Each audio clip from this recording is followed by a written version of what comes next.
안녕하세요. 르네상스 건축의 탄생 첫 번째 시간입니다. 고전 고대의 부활, 그를 바탕으로 한 이제 근대화라는 르네상스는 이제 문화 현상 전반의 운동으로 볼 것인가, 아니면 예술 운동에 국한시켜 볼 것인가, 아직도 논쟁이 계속되는데요. 그 시작 시점도 굉장히 다양합니다. 문학을 기준으로 본다면 1300년, 회화는 1350년, 건축은 좀 늦어서 1450년까지 볼 수도 있고요. 이탈리아와 특히 이탈리아 이외 지역의 어떤 차이도 큽니다. 이탈리아 이외, 알프스 이북은 이제 1500년대 가서야 르네상스가 시작됐다는 그게 이제 일반적인 의견이고요. 그리고 이 르네상스가 무엇보다도 중세의 단절이냐 연속이냐 하는데도 논쟁의 그런 여지가 많이 있는 거죠. 우리 강의는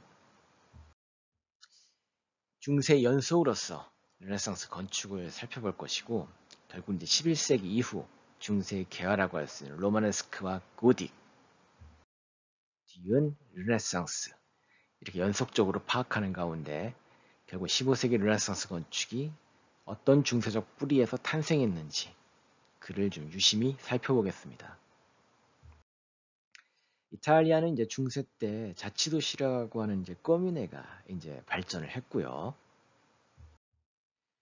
중세 문명의 견인차인 도시, 특히 이탈리아에서 많은 발전을 했죠. 이 지도에도 나와 있지만 특히 이탈리아 북부에 있는 이 도시군의 아주 밀집도는 다른 유럽 지역에 비해서도 아주 월등한 그런 것이었습니다. 상업과 무역이 결국 이런 도시들의 발전을 이끌었는데, 그로 인한 이제 시민 계층의 형성과 더불어서 초기 이제 자본주의 문명이 활성화되는 거죠. 주교, 도시장관, 귀족들이 주축인 사회에서 장인과 예술가를 주축으로 한 길드, 특히 상인들, 법률가, 학자 등 전문직들이 이제 새로운 상업 세력과 더불어서 이 도시의 주축이 되는 겁니다. 로마 제국 멸망 이후에도 이탈리아에는 도시들의 명맥이 좀 이어지긴 했는데요. 당시 이제 이탈리아의 또 복잡한 정치 상황을 우리가 살펴볼 필요가 있죠. 이들 도시들은 통일된 국가는 이루지 않았지만 크게 이제 겔프당과 기벨링당, 즉 교황당, 황제당으로 나눠서 대립했습니다. 신성 로마 제국, 즉 지금의 독일 땅인 알프스 이북의 신성 로마 제국 황제는 이탈리아를 끝없이 이제 노렸고요. 이탈리아 내에서는 이제 교황령이 이제 확대되고 있었고, 그 둘 사이에서 이제 자치도시 국가들이 각기 정치적 선택을 해가지고 그 존립을 이어갔는데, 신성 로마 제국 황제가 노골적으로 이탈리아에 이제 침략을 실행하게 되자 북이탈리아의 자치도시들이 뭉쳐서 이제 대항하게 되고, 그 결과 레니아노 전투가 1176년 벌어집니다. 그 전투에서 이제 자치도시 세력이 승리를 거두게 되고요. 콘스탄츠 강화 조약을 맺게 되는데, 이탈리아 자치도시 역사의 아주 중요한 전기라고 할 수가 있죠. 이때쯤 이제 이탈리안이라는 자각도 본격화됩니다. 현재 이탈리아는 군소 정당이 난립한 아주 내각제로 유명한데, 그 뿌리가 사실은 굉장히 다양한 자치도시가 있던 중세로까지도 우리가 살펴볼 수 있는 거죠. 이러한 승리를 바탕으로 이제 이탈리아 도시 문명이 아주 더 급격한 발전을 하게 되고, 이탈리아 자치도시의 자부심이 로마네스크 건축으로 이때 표출되는 겁니다. 그리고 고딕에 이어지고 르네상스 도시 건축으로까지 활성화되는 거죠.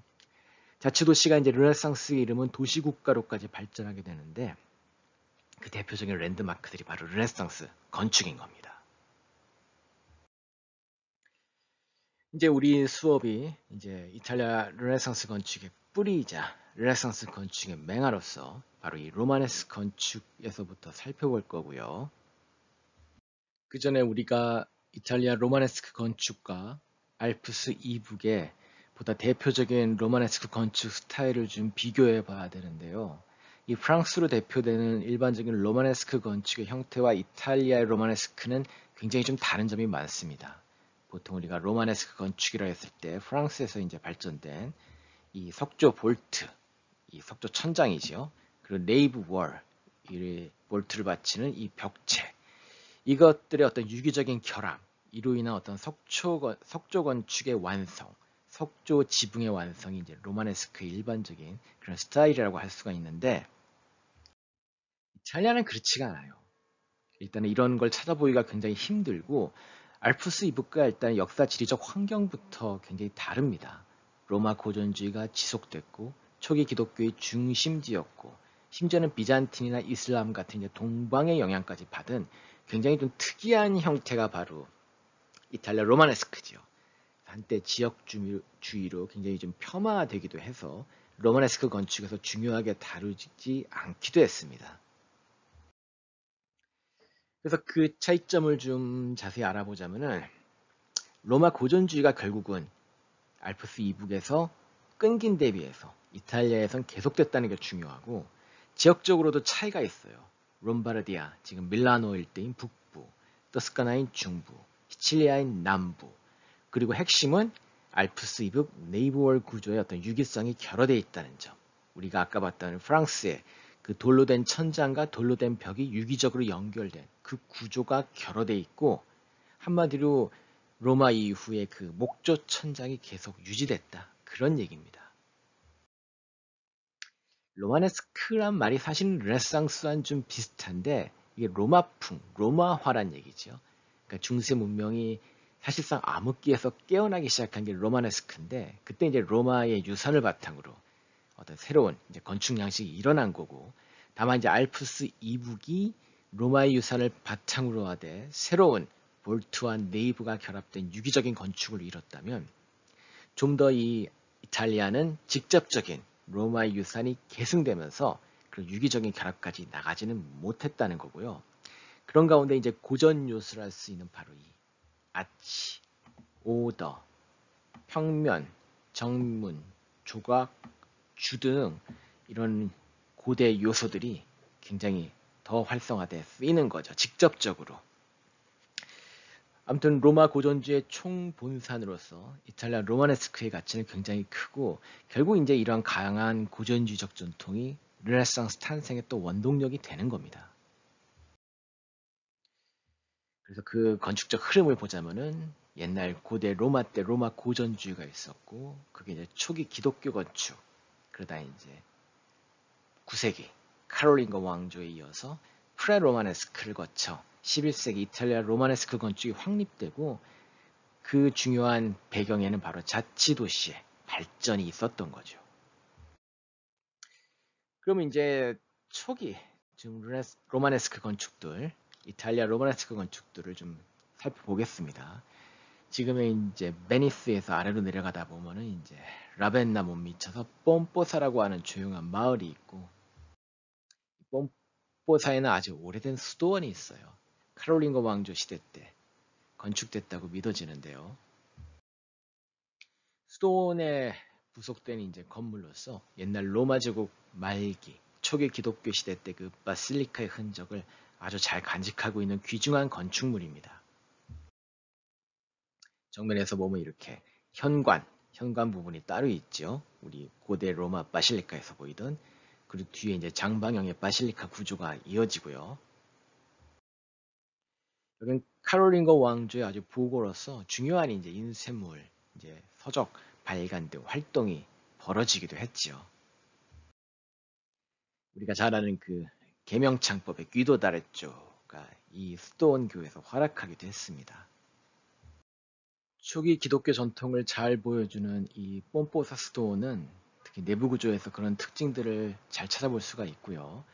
이렇게 고대 바실리카의 목조 천장, 그리고 이게 신전 기둥을 이렇게 응용시킨 열주랑, 그로 인한 중앙에 회중석인 네이브, 양옆에 통로인 아일, 아주 기본적인 그 바실리카의 구조들을 잘 보여주고 있죠.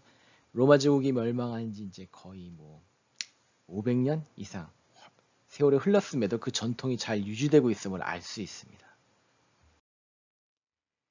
그래서 좀 더 이제 정리를 하자면은, 트란셉은 이제 이 교회의 그 성소, 제단이라고 할 수 있는 앱스 부분에 이제 날개 모양으로 교차하는, 십자가 모양의 날개 모양으로 교차하는 부분인데, 이 부분이 이제 없는 거죠. 이게 없는 게 이제 트란셉트가 없는 거고, 웨스트워크라고 하는 결국은 이제 이 서쪽 출입구, 이게 크게 확립되는 게 이제 카롤린거 왕조 시대 이후의 특징인데, 그 웨스트워크 등 한마디로 이제 중세 이후 알프스 이북의 그 발전상들을 이제 우리가 잘 보기 힘든 게 특징이고요. 알프스 이북과 단절된 어떤 초기 기독교 건축의 전통이 연속되고 있음을 우리가 알 수가 있죠. 다음으로 볼 것은 이제 피사입니다. 피사는 12세기 때 거대한 해상 제국을 이루었고, 이게 이제 흐린 연두색 부분이 이제 당시 피사의 이제 세력권을 잘 보여주죠. 아주 베네치아에 앞서서 그런 거대한 해상 상업 제국을 이뤘던 게 바로 피사입니다.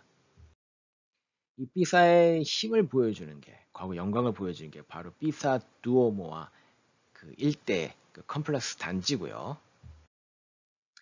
지금은 이제 퇴적물이 좀 많이 쌓여서 안으로 많이 이제 해안선이 밖으로 이제 많이 돌출해 있지만, 피사에서 옛날엔 피사가 이제 바다에 바로 접하고 있는 그런 항구 도시였습니다. 그 가운데 이제 해안가에 있는 산피에로 아그라도라고 하는 아주 오래된 교회 건물이 하나 이 피사의, 그렇죠? 로마네스크 건축을 잘 보여주고 있고요. 딱 봐도 트란셉이 없는 장방형의 고대 바실리카 형태가 잘 이어지고 있음을 알 수 있습니다. 내부에 들어가면 아까 본 대로 가운데 네이브, 양옆에 아일이 있고, 그 10주랑의 통로와 목조 천장으로 된 바실리카, 고대 바실리카의 흔적이 계속 이어졌음을 알 수가 있죠. 이렇게 고대 신전, 기둥에서 직접 가져오기도 한 그런 유구들을 이용해서 이렇게 교회 건물을 많이들 지었습니다. 베드로와 관련된 교회다 보니까 전설에 의하면 베드로가 바로 이 그라도 지역에 상륙했다는 얘기가 있고, 그에 맞춰서 이제 교황들의 얘기를 그린 그 프레스코화가 남아있죠. 그리고 이제 우리가 또 찾아볼 곳은 이제 토르첼로 섬, 베네치아 이제 근원 시작이라 할 수 있는 토르첼로 섬에 있는 교회고요. 산타 마리아 아순타, 산타 포스카, 바로 이 두 교회입니다. 이 두 교회는 고대 로마 제국의 건축 양식을 잘 보여주는데, 산타 마리아 아순타가 장방형의 바실리카 스타일을 보여준다면, 산타 포스카는 그렇죠, 원형의 어떤 로툰다 형식으로 된 그 고대 무덤 형식의 건물 양식을 잘 보여주죠. 둘 다 로마 제국의 전통을 아주 잘 계승하고 있습니다. 산타 마리아 아순타를 보면은 현관을 갖춘 그 장방형의 바실리카형. 여기 보면 이제 트란셉 부분이 없고, 그렇죠? 네이버와 아일만 갖춘 장방형의 삼랑식 바실리카임을 알 수가 있습니다. 근데 이런 지금까지 본 건물들은 고전 고대의 전통을 직접적으로 계승하고 있는데, 지리적으로 이탈리아 중에서도 알프스 이북의 영향을 받은 지역들이 있어요. 그러니까 지리적으로 가까운 이탈리아 북부 지역이겠죠. 그 중에 이제 피에몬테 지방의 아퀴테르메라는 곳에 가면은 산피에로라는 건물이 있습니다. 이 외관상은 그냥 단순 그 바실리카 형태를 잘 계승하고 있는 것 같지만, 내부를 이제 들어가 보면 우리가 지금까지 본 그 교회들하고는 좀 다르죠. 여전히 목조 천장이 쓰이고 있지만 아주 두터운 각기둥과 그에 바로 연결된 그런 벽체 구조는, 이런 두터운 그 물성적인 느낌, 이런 것들은 사실 알프스 이북의 두터운 그 로마네스크적인 육중한 구조와 좀 일맥상통하는 부분이 있어요. 대표적으로 이제 독일에 있는 그 초기 로마네스크 대표적인 교회 이제 힐데스하임에 있는 그 교회를 보면은 바로 이렇게 두터운 벽체 구조, 그렇죠? 중간중간 쓰인 각기둥에서 연결되는 두터운 벽체 구조가 쓰이고 있는데, 이러한 벽체 구조가 자아내는 두터운 물성, 물질감이 피에몬테 이 교회에서도 분명히 같이 공유되고 있는 거죠. 다음은 이제 롬바르다 지방의 이제 로멜로입니다. 밀라노 근교에 있는 도시고요. 이 도시의 산타마리아 마조레 앞에 보이는 이 팔각형의 세례당은 이제 5에서 7세기 초기 기독교 시대 유물이고, 그 뒤편에 있는 본당을 보겠습니다. 본당을 보면은 이제 교대 기둥이 쓰였다는, 그러니까 기둥 형태가 이제 두 가지로 쓰이고 있죠. 크게 봐서 여기 보면은 각 기둥이 있고 원형 기둥이 있고, 각 기둥과 원형 기둥이 일정한 패턴으로 반복되는 교대 기둥 체계. 그리고 보면은 이 두 벽 체계를 석조 아치가 또 연결하고 있음을 볼 수 있는데, 전체적으로 어떤 돌로 된 유기적 통합을 이루려고 했던 알프스 이북의 로마네스크 건축의 흔적이 부분적으로 들어가 있음을 우리가 알 수 있습니다. 이곳은 도시까지는 안 되고 좀 큰 마을 정도로 이제 볼 수가 있는데, 이탈리아 자치도시인 꼬뮌에는 도시, 농촌, 교회, 심지어는 계곡 등 다양한 이제 그런 환경과 지리적 위치에서 발전을 했고요. 각 도시가 아주 독립적인 자치성을 지니면서 상업적으로 아주 대대적으로 큰 진보위기를 겪고 있었던 겁니다. 이제 좀 남쪽으로 가보자면 그 이탈리아 남부의 이제 제라체, 칼라브리아 지방이고요. 이것은 고대 그리스부터 해서 로마, 비잔틴, 이슬람, 노르만에 이르기까지 숱한 외침을 받는 가운데 그런 자치도시의 전통을 이어갔고요. 특히 이제 아까 말씀드렸듯이 노르만, 그 프랑스 집 노르망디 지방의 그 바이킹들입니다. 그들이 이 지역을 점령해가지고 알프스 이북 로마네스크가 바로 이탈리아 남부까지 또 전해지는 계기가 됐어요. 이 제라체 성당을 이제 좀 자세히 보면은 특히 뒤에 이제 그죠? 이건 F 부분, 둥글게 튀어나온 이제 F 재단 부분이고요. 전체적으로 어떤 석조의 유기적 구성, 특히 어떤 두터운 물성, 돌의 두터운 벽체 구조로 인한 어떤 물성이 돋보이는 알프스 이브 로마네스크의 특징이 여기서 보면은 일정 부분 드러나고 있음을 알 수가 있습니다. 특히 아일의 횡방향 아치, 이 아일이 네이버 옆에 있는 통로가 아일이고요. 이 통로 위에 횡방향으로 지금 아치가 보이죠. 이렇게 석조 아치로서 떨어져 있는 벽체를 연결시키는 어떤 유기적인 구성의 시도, 여전히 이제 뭐 목조 천장에 머물러 있긴 하지만 전체적으로는 이런 점들은 분명히 그 알프스 이북의 로마네스크 영향을 선별적으로 이탈리아가 수용을 한 겁니다. 그래서 보면은 이제 이렇게 정리할 수 있을 것 같아요. 강한 고전주의의 전통이 이탈리아 반도에 이어져 내려왔고, 그를 바탕으로 자치도시의 발전과 더불어 자치도시의 물질적 성장이 이탈리아 로마네스크 건축을 이끌었는데, 알프스 이북의 어떤 동시대적 발전을 그대로 이어받기보다는 자치적인 어떤 고전주의 전통이 더 강조되는 분위기였고, 그런 가운데 알프스 이북의 그렇죠? 프랑스 등의 독일 등의 그 선진 당시 새롭게 일어난 그 양식을 부분적으로 차용한 거죠. 그 두 가지가 결합된 게 바로 이탈리아 로마네스크 건축이라 할 수 있습니다.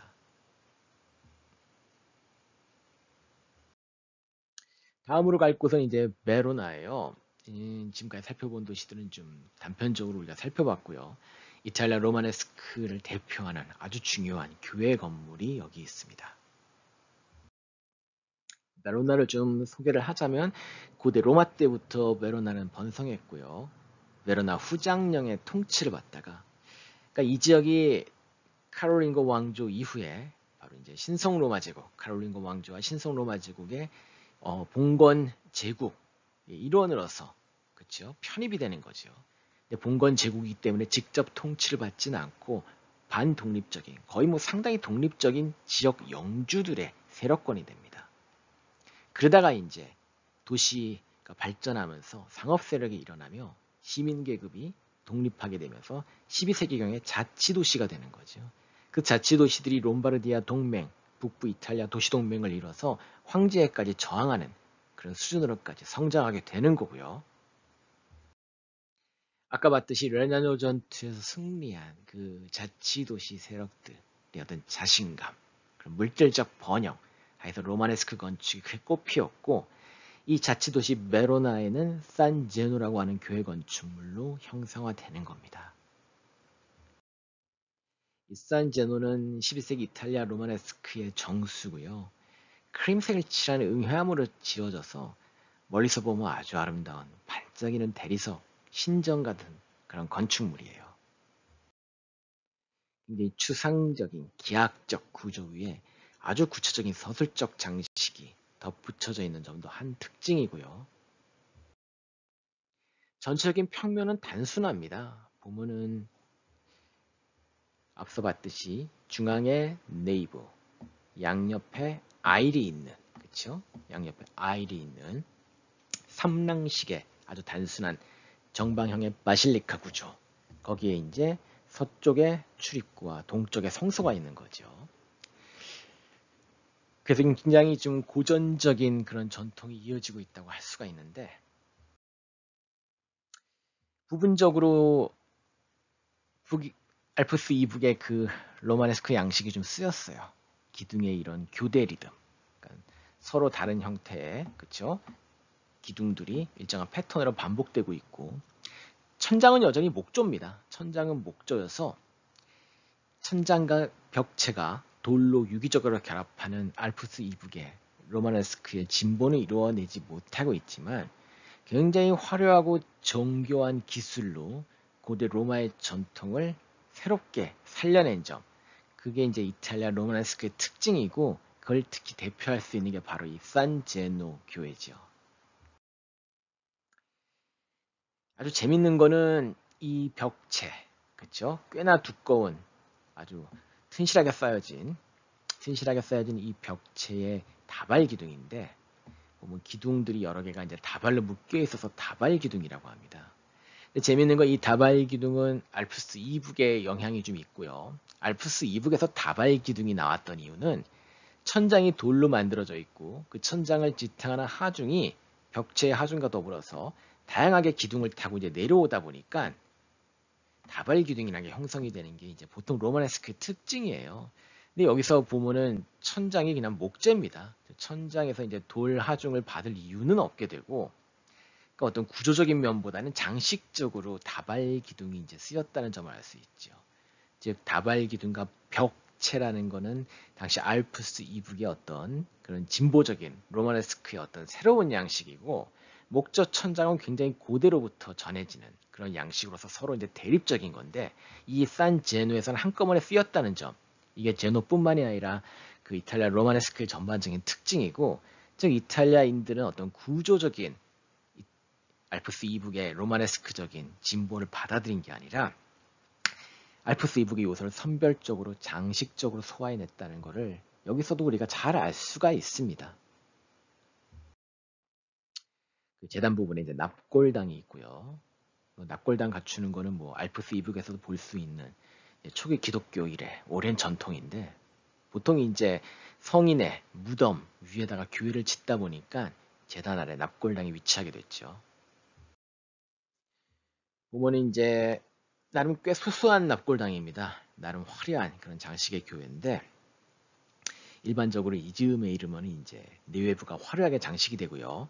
아까 봤듯이 이제 굉장히 서술적이고 사실적인 조각, 이게 이제 물질 문명의 발달과 연관이 되는 거지요. 물질 문명이 성장하자 사실적이고 서술적인 그런 조각들이 나오게 되는 거고, 아무튼 이런 당당한 외관이나 화려한 장식, 그리고 다발 기둥과 굳건한 벽체 등이 동시대적인 어떤 진보를 나타낸다면, 이러한 수수한 장식 없는 납골당은 고대 로마의 초기 교회를 환기시키는 그런 요소로서 고전 고대의 전통과 동시대적인 진보가 아주 재미있게 섞여 있음을 여기서도 우리가 살펴볼 수가 있죠. 자치도시 시민문화의 상징이 바로 산제노, 그리고 이탈리아 로마네스크 건축인 겁니다. 새롭게 이탈리아식으로 로마 제국의 유산을 다시 일깨워서 활용을 했고요. 이게 고딕으로 분화되고 르네상스로 크게 폭발하게 되는 거죠. 참고로 이제 우리가 자치도시를 굉장히 주목해서 봐야 되는데, 이 자치도시의 역사를 좀 볼 필요가 있습니다. 사실 이 자치도시라는 게 계속 유지되지 못하고 굉장히 위기에 빠져요. 일단 도시 간 대립이 심화되고, 특히 이제 외국에서 침입이 벌어졌을 때, 그렇죠? 외국에서 이제 이탈리아를 침입했을 때 자치도시의 힘만으로는 막기가 벅찬 거죠. 이게 중앙 집권적인 그런 국가가 아니니까.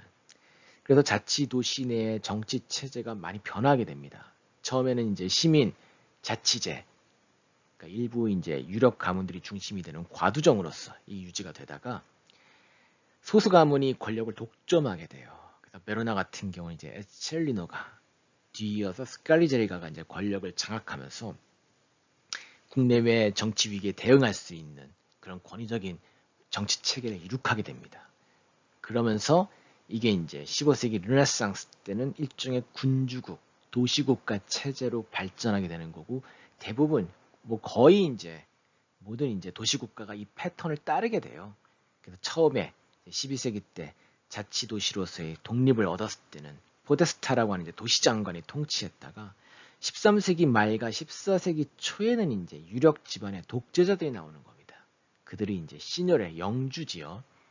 그리고 그들 중에서 이제 능력자들은 군주국까지 이제 도시국가를 발전시키는 거예요.